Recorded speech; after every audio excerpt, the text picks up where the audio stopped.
จักเดี๋ยวเขาไม่ได้ไปบ้านม่วนไทยทำไมไทยหมาได้ไปไทยค่ะเอาแหงมาเร็วเยอะแยะบ้านม่วนจะไปบ้านท่อนที่เขาแหงร้ายใจไปเรียน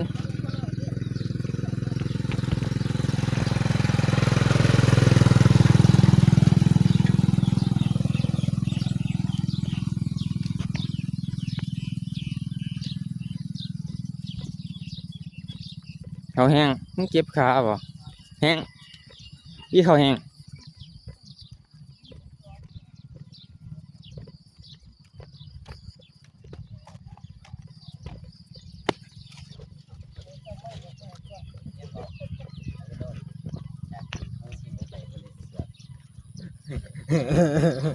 ดูไปยันเลย